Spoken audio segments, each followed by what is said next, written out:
AV Canada Limited was initially set up in 1945 for handling repair and maintenance work at the Malton, Ontario airport. But during this time, Western countries needed to develop an interceptor aircraft that can engage and destroy threatening nuclear bombs that the Soviet Union had developed for attack of North America and Europe. And now we go on location live with Frank in front of the Avro Arrow. Here I'm living in front of the one and only special design aircraft. This machine has a primary altitude speed at altitude exceeding 50 feet. Look, there it is.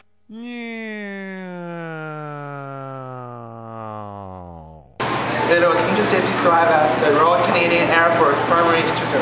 This big white jet might have become the fastest plane in the world, but unfortunately the development of the Avro Arrow was stopped after the long debate.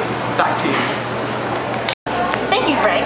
It has been said that the American Minister of Air Defense told Prime Minister John Diefenbaker that planes are old and missiles are the new thing. Diefenbaker listened to him and cancelled the Avro Arrow project, thereby letting only American missiles defend North America. About this project? I think this project that they were working on could have been a success, but they sadly wasted the money and effort into a machine that would never be used. What do you think the most amazing part of this? The amazing part is that the Arrow is considered to be both an advanced technical,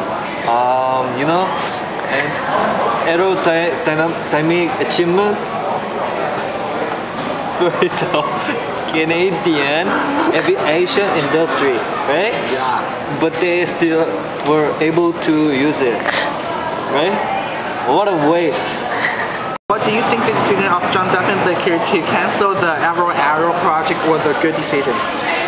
No, because after North America had to just rely on American, this Avro Arrow would have done a better job in protecting them. Thank you. Right here I'm living in front of one and only special design aircraft. This machine has a primary altitude speed at altitude exceeding 50,000 feet. It was